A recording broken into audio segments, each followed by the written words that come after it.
皆さん、こんにちは。今日は、成人、ADHD、の理解と適応戦略について、ちょっと深掘りしていきたいと思います。最近の研究や実際の体験談を交えながら、過去から現在に至る流れと、脳の仕組み、そして日常で使える具体的なテクニックまで、できるだけ網羅的にお話ししますね。途中で、ちょっと待って、って思ったら、遠慮なくメモしてもらっても構いません。ここからは一気に情報が詰まっているので、ゆっくり噛み砕いて聞いてください。まず、1990年代後半から神経発達症に対する考え方が大きく変わり始めたことを覚えておいてください。かつては注意欠如多動症 ADHD というと障害扱いが主流でしたが、同じ頃から脳の多様性ニューロダイバーシティという新しい視点が広がってきました。この運動は自閉症や学習障害と同様に ADHD も特性として捉え直す流れを作り出したんです。さて、成人期における ADHD は子供の時と同じ形で現れるわけではありません。子供の頃は外見に現れる落ち着きのなさが目立ちますが、成人になるとその不安定さは内面的なざわめきとして現れます。例えば、会議中にじっと座っていられない、常に次のことを考えてしまう、衝動的に買い物をしてしまう、というような症状です。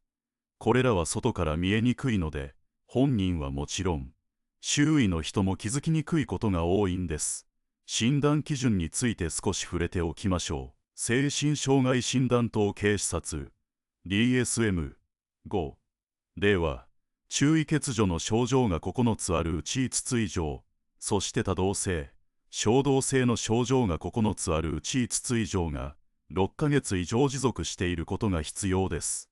ただし、重要なのはそれらの症状が12歳までに存在していたことを確認しなければならない点です。成人になって初めて診断されるケースでも、幼少期に兆候があったことを訴求的に確認する必要があります。この10年ほどで、成人 ADHD への理解は飛躍的に深まりました。アメリカ国立精神衛生研究所が2018年に発表した長期追跡調査では、子供の頃に診断された人の約60% が成人期まで症状を持ち続けることが明らかになっています。つまり、単なる子供の頃のやんちゃが大人になって消えるわけではないんです。診断の面でも進展があります。2013年に DSM-5 が改定され、成人期の診断基準がより明確化されたことで、診断がしやすくなりました。さらに、2016年にはイギリス国民保健サービス NHS が成人 ADHD 向けのガイドラインを改定し、薬物療法だけでなく認知行動療法の有効性も強調しました。日本でも2020年に成人 ADHD の診断と治療ガイドラインが策定され、メチルフェニデートやアトモキセチンといった薬の活用と心理社会的介入の組み合わせが推奨されるようになっています。ここで忘れてはならないのが、ニューロダイバーシティの視点から見た ADHD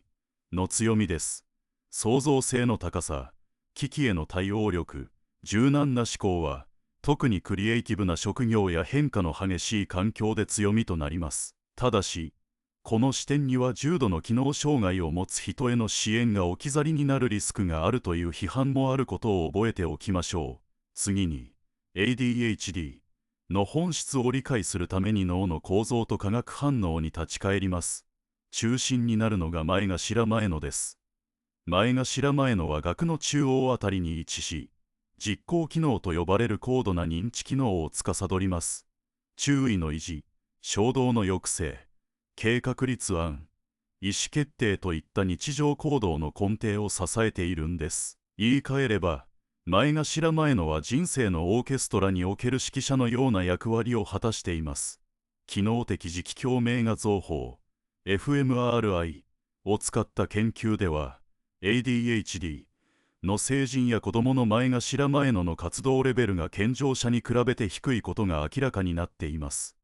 特に背外側前頭前野の活動低下が不注意や衝動性と深く関連していると確認されています。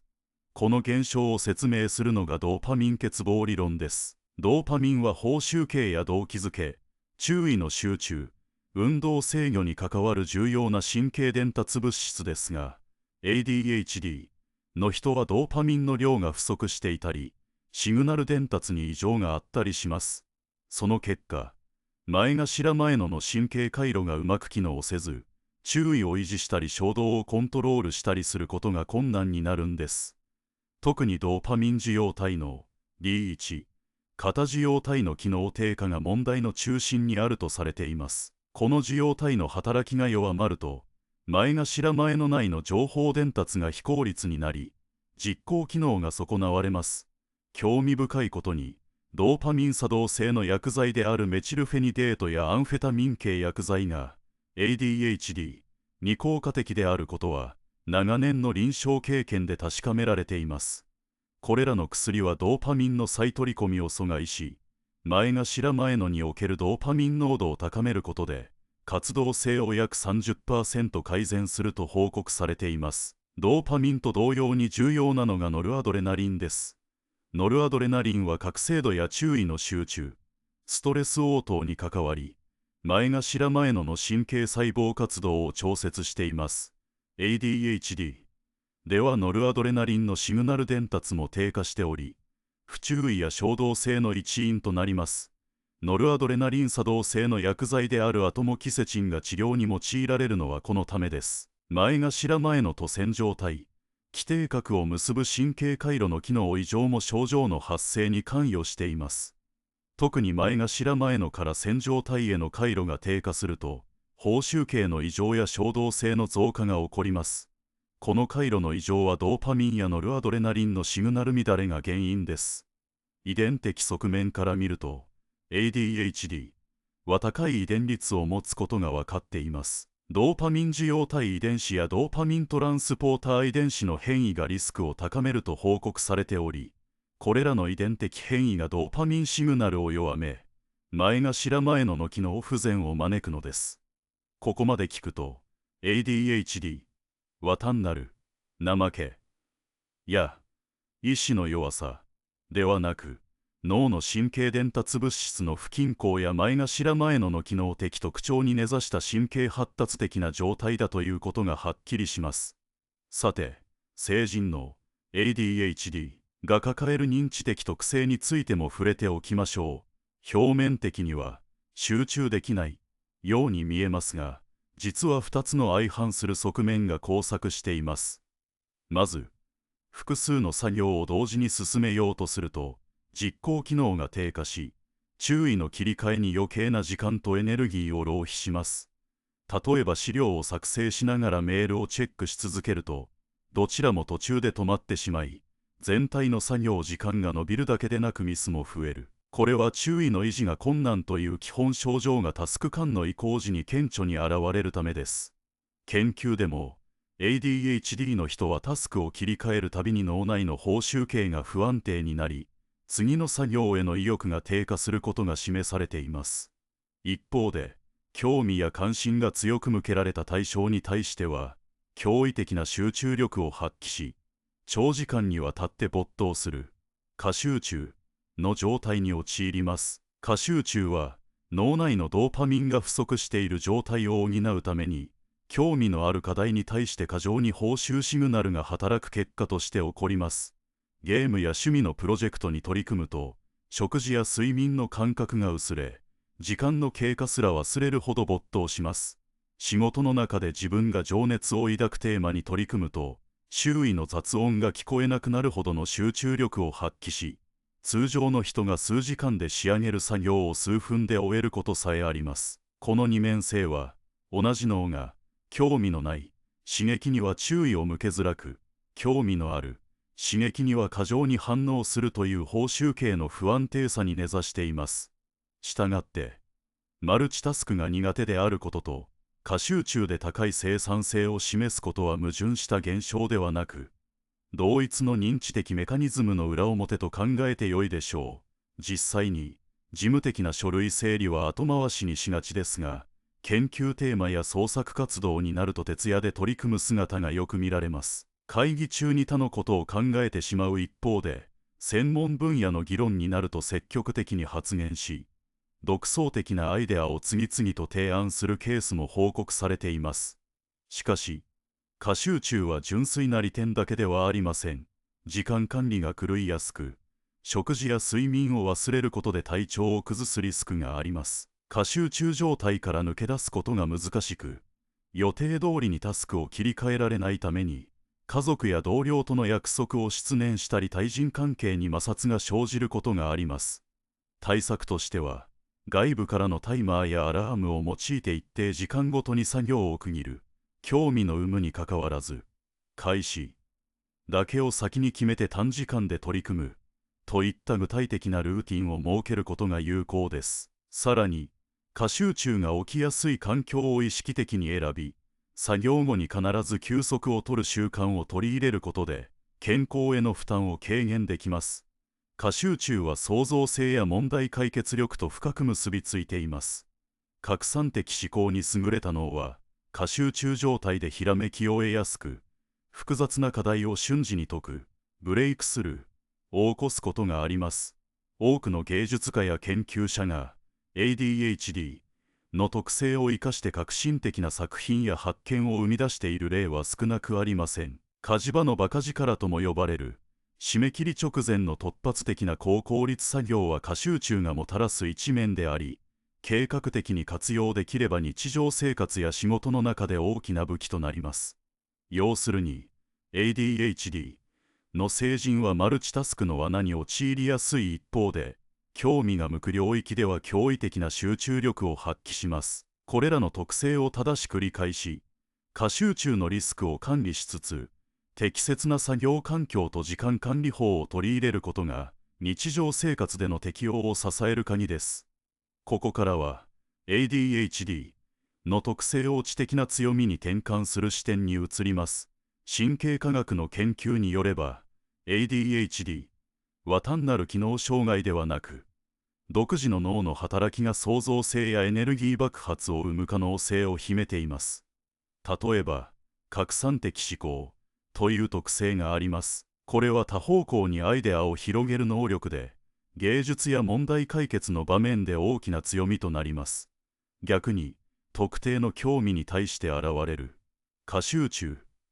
は、時間の経過を忘れるほどの没頭状態を作り出し、プログラミングや研究、芸術制作において通常の集中力を超える成果を生み出します。ADHD の人はドーパミンの働きが異なるため、新しい刺激や緊張感のある状況で脳が活性化し、危機的状況での即応力やリスク受容姿勢が強化されます。これは企業の転換期やイノベーション創出の場で求められるスキルと重なります。また、脳内ネットワークのデフォルト、モード、ネットワークと実行機能ネットワークの相互作用が従来の論理的思考とは異なるアイデアの連鎖を生むとされています。こうした特性は IT 業界やクリエイティブ業界で画期的な成果をもたらすと考えられています。心理学者エドワード・ハロウェルは ADHD の散漫さは単なる欠陥ではなく、広範な情報を受け取る能力の表れと語り、これを注意欠陥特性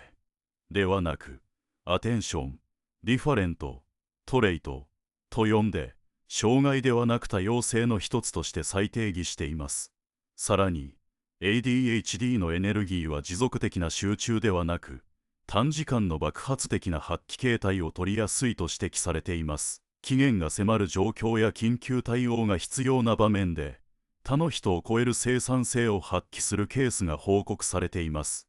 高知能と ADHD が併存する個体では、脳のエネルギー消費特性が高度な知的活動を支えるメカニズムが研究で確認されており、こうした特性を問題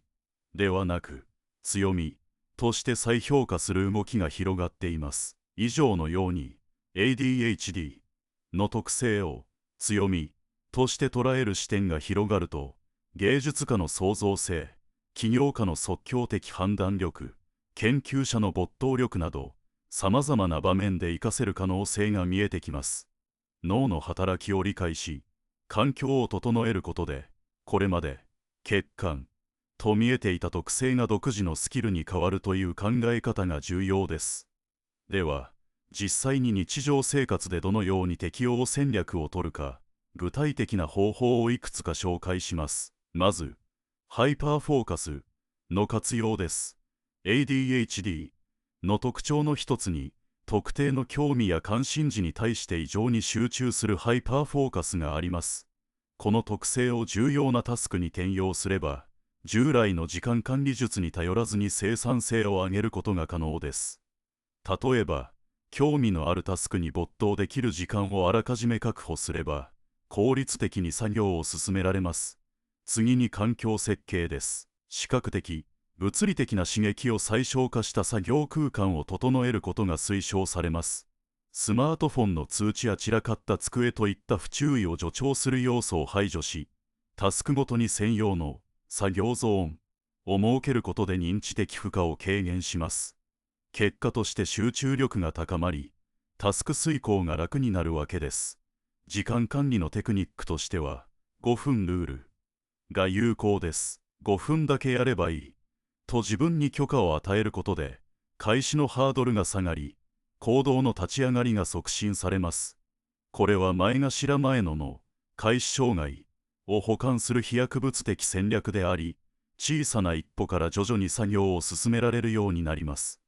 外部ツールの活用も忘れないでください。デジタルタイマーを使ったリズム作り。例えばポモドーロテクニック。25分集中足す5分休憩。は、ADHD、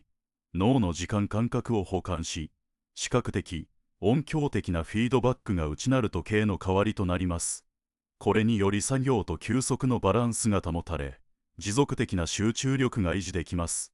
タスクの可視化も効果的です。白板に手書きで進捗を記録したり、デジタルアプリ、トドイストやトレロを使ってタスクをカラーで分類したりすれば、抽象的な目標が具体的な動くものに変わり、達成感が生理的に強化されます。結果としてモチベーションが上がり、タスク遂行が促進されます。さらに、トリガー、ルーチンの設定です。コーヒーを入れる、イヤホンを装着するといった行動をタスク開始のシグナルとして固定化すれば、前頭前野の行動開始、機能を外部の習慣で補完できます。これにより行動の開始がスムーズになるのです。自然環境への暴露も重要です。1日10分の自然体験を日常に取り入れることで、不安や感情調節の困難が緩和されます。米国の研究によれば、自然環境への暴露は ADHD に伴う精神的圧倒感を軽減する可能性が示唆されています。散歩や窓辺での静観といった低コストな環境調整が実装可能です。ADHD の強みである危機対応力を生かすことも戦略の一部です。締め切りギリギリに動くスタイルを自己需要の上で戦略的に利用します。緊急タスクを高エネルギー状態のタイミングに集中させ、非緊急タスクは自動化、委任、削除という優先順位の再設計を行えば、効率的な時間管理が可能です。自己診断ツールや行動ログアプリの活用も推奨されます。1日の集中力、衝動性、疲労パターンを記録すれば、個人に最適な高機能時間帯を特定でき、重要な作業をその時間帯に配置できます。これにより効率的なタスク遂行が実現します。社会的支援も忘れずに、ADHD、コーチやオンラインコミュニティと定期的に情報共有を行うことで、外部からのフィードバックを活用し、自己認識のバイアスを補正し、前頭前野の監視機能を補完する社会的補助具となります。これらの戦略を組み合わせて実践すれば、成人、ADHD を持つ人は日常生活の課題を克服し、より充実した生活を送れるでしょう。環境調整とライフハックの実装は、個々の特性に合わせた柔軟なアプローチが重要で、試行錯誤を繰り返しながら最適な方法を見つけることが推奨されます。続いて、実例分析として成功事例と適用プロセスを検証します。まず、ADHD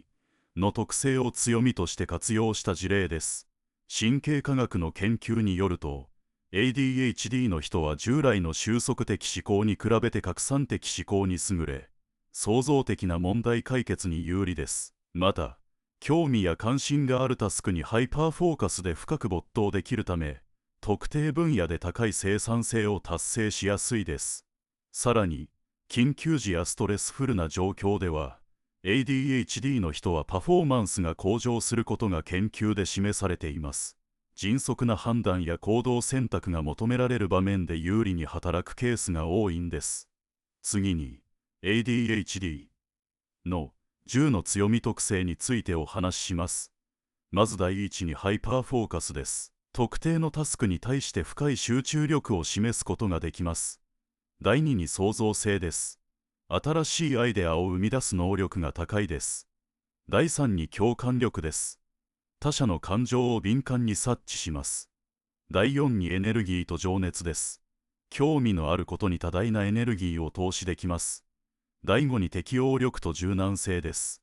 予期せぬ状況に柔軟に対応します。第六にリスクテイキングです。リスクを取ることに抵抗がありません。第七に直感力です。データや論理に頼らない迅速な判断ができます。第8にユーモアセンスです。状況を和ませるコミュニケーション能力があります。第9にビッグピクチャー思考です。全体像を捉える視点があります。第10に社会的洞察力です。他者の行動や動機を読み取る力が高いです。これらの強みを意識的に生かすことで、ADHD の人は自分の特性を問題から試算へと転換できます。例えばハイパーフォーカスを利用して期限が迫ったプロジェクトを短時間で仕上げることができれば、チーム内での信頼も高まります。創造性を生かして新商品やサービスのアイデアを出す役割を担えば、企業にとっても大きな価値があります。共感力やユーモアセンスは、対人関係やチームビルディングにおいて重要です。リスクテイキングや直感力は、スタートアップのような不確実性の高い環境で特に有効です。しかし、強みだけに焦点を当てると、機能障害を抱える人への支援が後回しになるリスクがあります。だからこそ、支援体制と強み活用のバランスが求められます。支援が行き届かないと、生活の質が低下し、結果的に強みも発揮しにくくなるからです。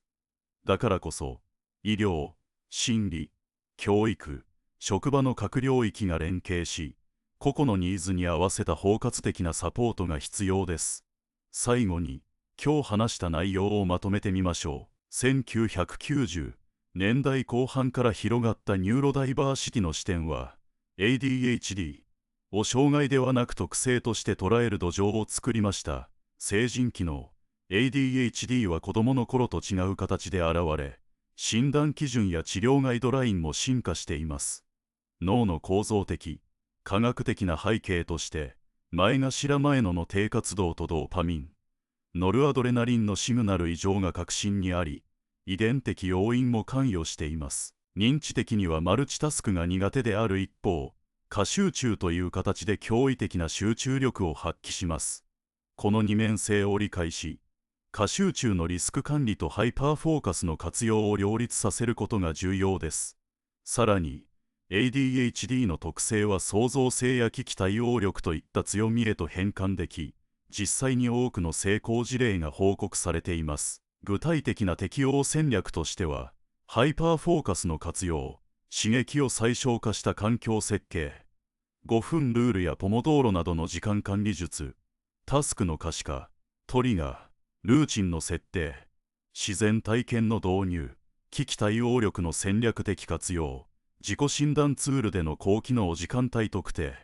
そしてコーチやコミュニティとの定期的なフィードバックが挙げられます。これらを組み合わせて試行錯誤しながら自分に合った方法を見つけることで、日常生活の課題を克服し、充実した人生を送ることができるはずです。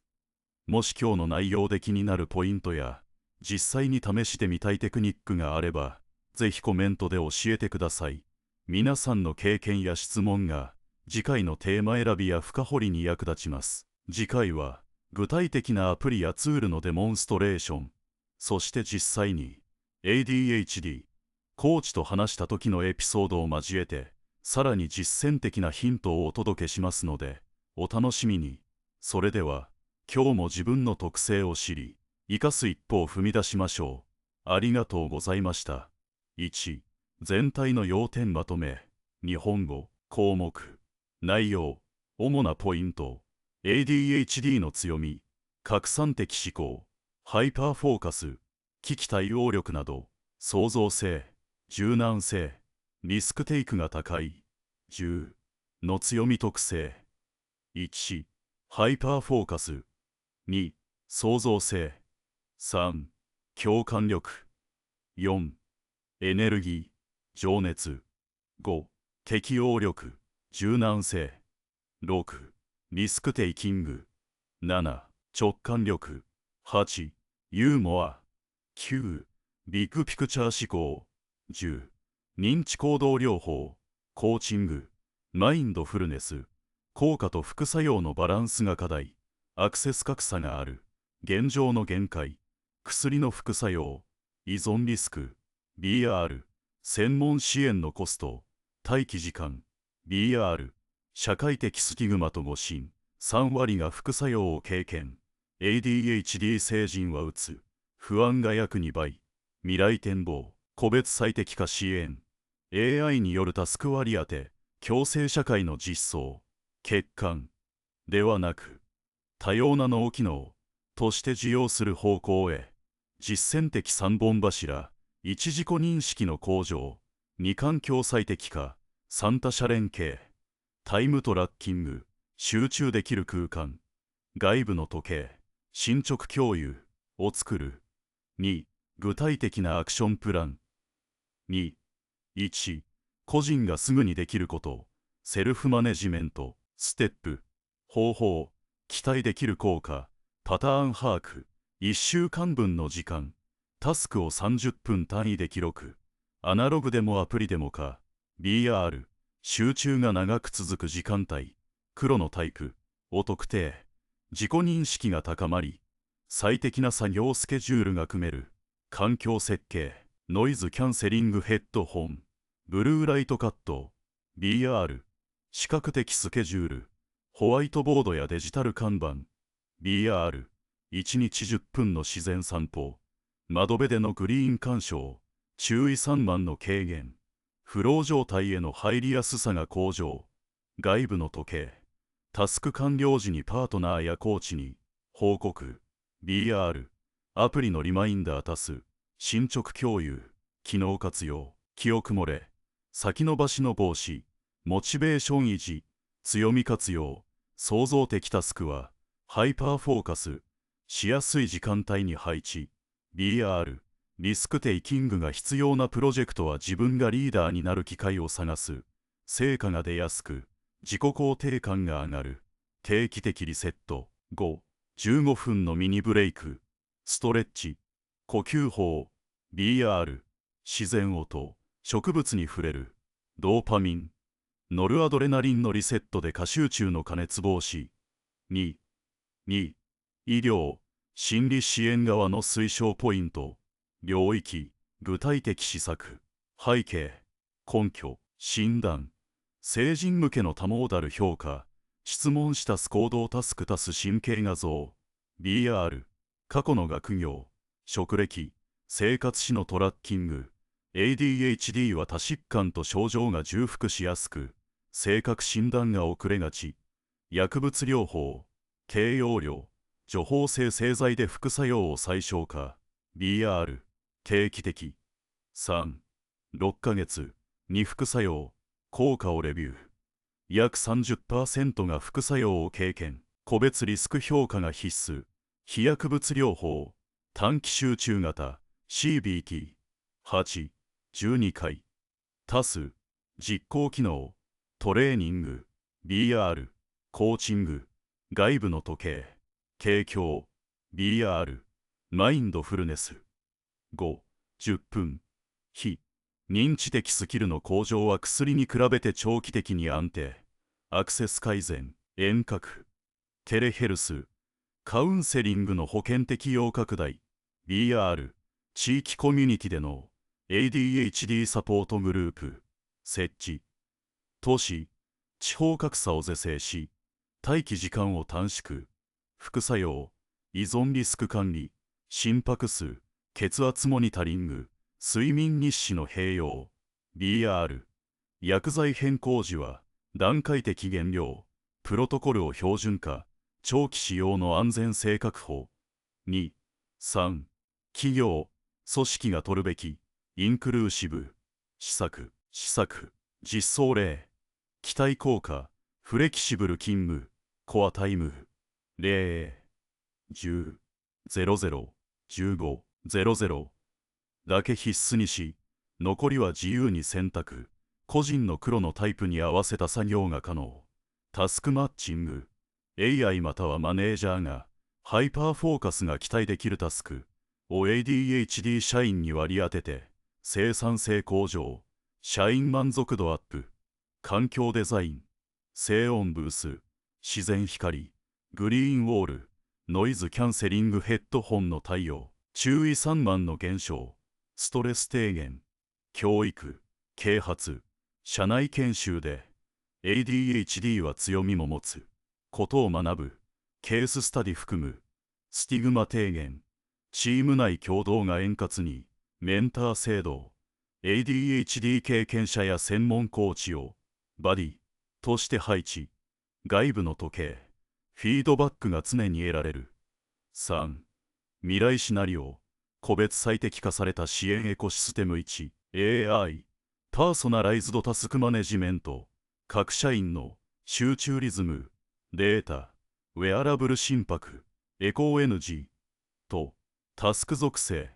情報を統合し、最適な作業時間帯とタスクを自動割り当て。0、午前10、12時はデータ分析、午後に、4時はブレインストーミング、2、バーチャル自然リトリート、VR、AR で自然環境を再現し、1日10分の自然セッションを提供。科学的に証明されたストレスホルモン、コルチゾール、低下効果を職場でも享受。3、ハイブリッド治療プラットフォーム、薬物情報、行動データ、心理テスト結果を一元管理し、AI が薬、非薬の最適組み合わせを提案。患者と医師の共同意思決定、プロセスがスムーズ化。4、社会的インクルージョン法、法律、制度で ADHD 等の発達障害を持つ人への合理的配慮を明文化。企業は障害者雇用指数だけでなく多様性活用指数でも評価される。4、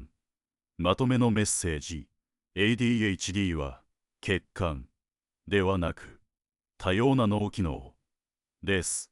ハイパーフォーカスや拡散的思考は正しく環境とタスクがマッチすれば組織や社会にとって大きな価値になります。自己認識、環境最適化、周囲連携の3本柱を実践すれば日常のストレスは大幅に軽減し潜在的な才能が開花します。医療、教育、企業が協働し診断、治療へのアクセス格差やスティグマを取り除くことが真の共生社会への第一歩です。自分の脳がどんなエネルギーを消費しているかを知り、そのエネルギーをどう使うかをデザインすれば ADHD は適応困難からイノベーションの源へと変わります。参考文献抜粋。1、アメリカンジャーナルオブ精神医学2022、中枢刺激薬の副作用率と長期安全性メタ解析。2、ネイチャーコミュニケーションズ2023、自然接触がストレスホルモンに与える効果10分。非。3、フロンティアインサイコロジー 2024ADHD のハイパーフォーカスとクリエイティブパフォーマンスの相関研究。4、上記は本要約の根拠となる代表的な研究ガイドラインです。実務で活用する際は最新の論文や地域の医療ガイドラインを合わせてご確認ください。5、歴史的視点から見る成人 ADHD の認識変遷。19世紀末、フランスの精神科医ヘンリー・レンドは注意欠如症候群を初めて報告したが、当時は子供のみの疾患と位置づけられ、成人への影響はほとんど無視された。1930年代の米国精神医学会APAでも診断基準は学童期の行動障害に限定され、成人が診断されるケースは稀とされた。1960年代に入ると、米国の研究者ローレンス・ゴールドバーグが成人期における持続的注意障害の概念を提唱し、初めて ADHD は生涯にわたる神経発達的特性であることが学術的に認められた。日本でも1970年代に東京大学医学部の精神科チームが成人期注意欠如過活動症候群 ADHD という用語を導入し、診療ガイドラインに初めて成人対象の評価項目が加わった。これらの歴史的転換点は単に診断名が増えたというだけでなく、社会的スティグマの低減と治療へのアクセス拡大を促す重要な土台となった。6、脳科学が示す成人 ADHD の可塑性実証研究と臨床応用。近年、機能的 MRI、fMRI と拡散テンソルイメージング DTI を併用した大規模研究 N1、200では、成人 ADHD 患者の前頭前皮質と線条体の結合強度が認知行動療法 CBT と12週間の運動プログラムを組み合わせた後に優位に増加したことが報告されている。ネイチャー・ニューロサイエンス2023。この結合強化は作業記憶と抑制制御のパフォーマンス向上と相関し、薬物療法単独では得られにくい脳の可塑性を示唆する。臨床現場では治療計画にニューロフィードバックセッションを組み込むことで、患者自身がリアルタイムで前頭皮質活動を視覚化し、自己調整スキルを習得できる。実際、東京の大学病院で実施されたパイロットプログラムでは、6ヶ月後に自己報告型注意欠如スコアが平均 18% 改善し、職場でのミス率も 30% 減少したというエビデンスが蓄積されつつある。7、ハイパーフォーカスを資産化する実務事例。ケース A、スタートアップのプロダクト開発チーム、30代男性。この男性は ADHD 診断後にハイパーフォーカスの時間帯が午前9時から11時であることを自己観察日誌で把握した。チームリーダーはタスクマネジメントツールに集中ブロック機能を導入し、重要なコードレビューとアルゴリズム設計をその時間帯に予約した。結果、プロジェクトのマイルストーン達成率は従来の 75% から 95% へと向上し、同僚からは彼の集中力がチーム全体のエンジンになると評価された。ケース B、広告代理店のクリエイティブディレクター、40代女性。彼女は拡散的思考がアイディエーションに有利であると認識し、週に2回のランダムブレインストーミングセッションを設けた。さらに、ノイズキャンセリングヘッドホンとカラフルな付箋を活用したビジュアルマッピング手法を導入した結果、キャンペーン提案の採用率が前年の 12% から 28% へと倍増。これらの実践は、ADHD 特有の認知スタイルを組織的に生かすモデルケースとして、社内マニュアル化された。8、コミュニティベースのセルフヘルプとピアサポート。日本全国で約150の ADHD サポートサークルが活動しており、各サークルは月1回のオフラインミーティングとオンラインチャット、スラック、ディスコードを通じた情報共有を言っている。特筆すべきは、東京、渋谷に拠点を置く ADHD エンジニア同盟が提供するコードレビューパートナー制度だ。参加者は自分のコードを匿名で投稿し、同じ ADHD 特性を持つ仲間から時間管理やエラー検出のポイントをフィードバックしてもらう。この仕組みは自己評価のバイアスを軽減し、実務上のミスを早期に修正できる点で、従来の個別コーチングに比べてコストパフォーマンスが高いと評価されている。9. ライフステージ別適応戦略。ライフステージ。主な課題。推奨アクション。大学新入生。時間管理の欠如。講義ノートの算出。タイムブロッキングアプリ。タス。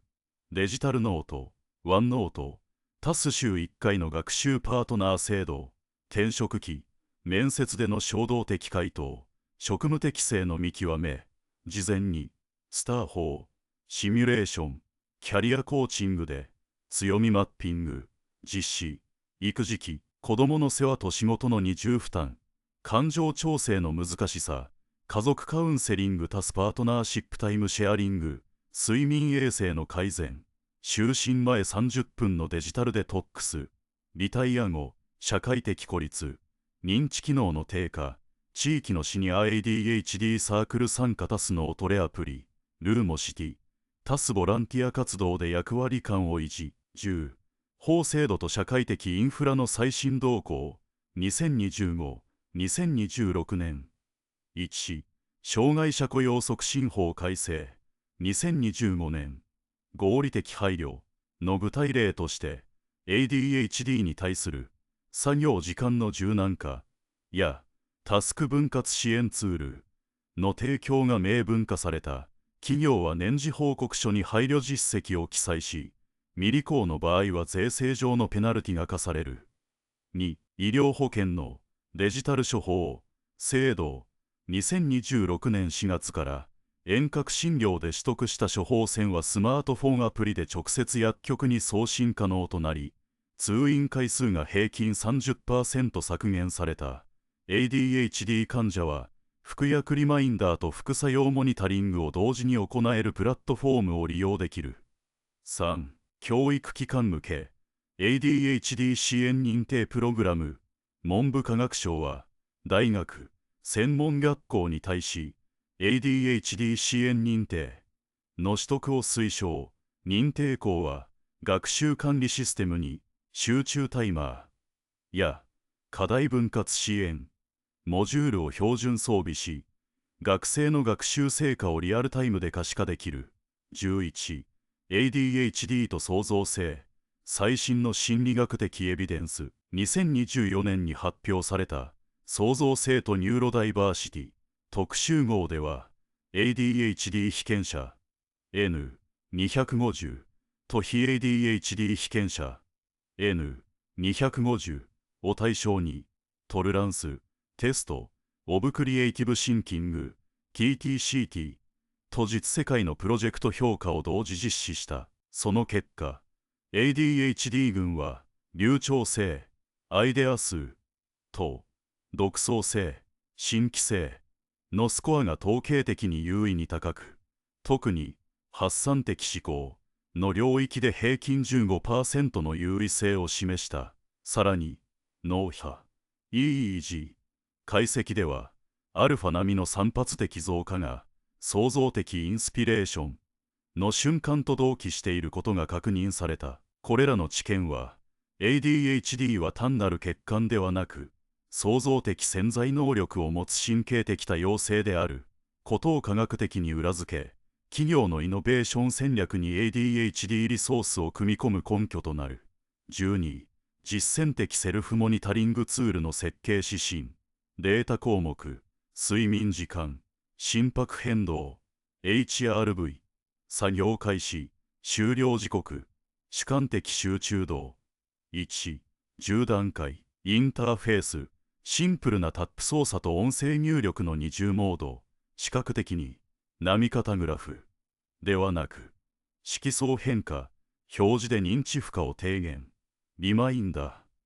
ー、AI が過去データから個人の集中低下パターンを学習し、最適な休憩タイミングをプッシュ通知で提案。プライバシー。データは端末ローカルに暗号化保存し、クラウド同期はユーザーが明示的に許可した場合のみ実行。このようなツールは、自己管理能力が低いと診断された成人 ADHD 患者の自己効力感を高め、長期的な治療コンプライアンス向上に寄与する。13、まとめ。適応戦略は、個人、組織、社会の3層構造で形成される。1、個人レベル、自己観察とテクノロジー活用で、エネルギー消費曲線を可視化し、ハイパーフォーカスと3万期を意識的に切り替える。2、組織レベル、フレキシブル勤務、タスクマッチング、環境デザインを制度化し、ADHD 特性を最大限生かすハイブリッドチームを構築。3、これら3層が相互に連携することで、成人 ADHD は適応困難から社会的資源へと転換し、個人の幸福度と組織のイノベーション力を同時に向上させることが可能になる。今後は AI と神経科学の融合がさらなる個別最適化を促進し、ADHD を持つすべての成人が自らの脳エネルギーを戦略的にデザインできる社会の実現が期待される。具体的には、AI 駆動型パーソナライズドコーチングが実装段階に入りつつある。2025年末にベンチャー企業、ニューロガイドがリリースした ADHD AI パートナーは、ユーザーが入力した作業開始、終了時刻や主観的集中度をリアルタイムで解析し、個別最適化されたフォーカスシフトプランを提示する。例えば、ある30代男性エンジニアは、午前10時から12時の間に集中力が急激に低下するパターンが検出されたことから、AI は10分間のポモドーロ足す5分間の音声瞑想を推奨し、実践後の自己評価で集中度が平均に合わせて注目すべきは、ニューロフィードバックとバイオフィードバックを組み合わせたハイブリッドシステムの臨床試験結果だ。2026年に東京大学医学部が主導した多施設共同研究 N112 では ADHD 成人に対し EEG ベースのリアルタイム脳波フィードバックと心拍変動 HRV モニタリングを同時に提供した12週間の介入後標準的な注意力テスト CPT の反応時間が平均 18% 短縮し、自己報告の不安スコアが15ポイント低減した。特に、アルファ並みの増幅が HRV の高い副交感神経活動と同期した瞬間に、集中ゾーンへ移行することが確認され、これが、脳エネルギーの動的再配分メカニズムとして理論化された。今後は、この技術をスマートヘッドセットやウェアラブルデバイスに組み込むことで、日常生活でも継続的な神経調整が可能になる見通しだ。国際的な視点でも、欧州とアジアにおける ADHD 支援モデルの比較が進んでいる。スウェーデンでは、神経多様性包摂法2024年施行に基づき、公共機関が認知スタイル診断ツールを標準装備し、職場のタスク配分を個々の注意リズムに合わせて自動的に再配置するシステムが導入された。一方、韓国では、スマート教育プラットフォーム、SEP が大学キャンパス全体に展開され、AI が学生の学習ログを解析して、集中タイムウィンドウを可視化し、教員が授業スケジュールをホロ調整できるようになっている。両モデルとも、法的枠組みとテクノロジーが相互に補完し合うことで、ADHD 特有の認知パターンが制度的に保護、活用されている点が共通している。コミュニティエコシステムのデザインも重要な鍵となる。2025年に大阪市が試験的に開始した ADHD ハブは、地域の医療機関、企業、NPO、そしてフリーランスの専門家が共同で運営する物理的拠点である。利用者は月1回のエネルギーマネジメントワークショップや週2回の共同作業スペース利用で他者との相互フィードバックを通じて自己調整スキルを磨くことができる。参加者の一人である30代女性起業家は、ハブ内で同様の課題を抱える仲間とタスクシェアリング契約を結び、月間のプロジェクト完遂率が 40% 向上したと語っている。こうした物理的、デジタル的ハブは、孤立しがちな成人 ADHD に対して、社会的接続性と実践的支援の二重構造を提供し、長期的なエンゲージメントを促進する。教育分野では、エビデンスに基づくカリキュラムが徐々に標準化されつつある。2024年に文部科学省が公表した認知多様性学習指針では、ADHD 学生向けに分割学習単位、チャンクド、ラーニング、ユニット、OR、MORE、NATURALLY、チャンク学習ユニットと、マルチモーダル評価、視覚、聴覚、体感を必須要素として位置づけ、教員研修プログラムに組み込んだ。実際、京都大学附属中等教育学校では、指針に沿ったタスク分割+自己評価シートを導入した結果、ADHD 生徒の期末成績が前年比で12点上昇し、退学率が半減したというデータが報告された。これにより、学術的成功が制度的支援と個別学習デザインの相乗効果で実現できることが実証された。最後に、持続可能な自己管理のためのライフサイクルアプローチを提案する。成人 ADHD は、学習期、就業期、家族期、リタイア期の4段階で直面する課題が変容するため、各フェーズに合わせたエネルギーリサイクル、戦略が必要である。例えば、就業期には、作業エネルギーの前倒し蓄積、モーニングパワー、UP を、家族期には、感情エネルギーの共鳴、ファミリーサイクルを、リタイア期には、社会的エネルギーの再分配、ボランティアループを中心に据える。これらは、前述の AI ツール、ニューロフィードバック、コミュニティハブと連携させることで、個人のエネルギーマネジメントが一生涯にわたって自律的に最適化される設計図となる。以上のように、テクノロジー、制度、コミュニティ、教育、そしてライフサイクル視点が交差することで、成人 ADHD は単なる適応困難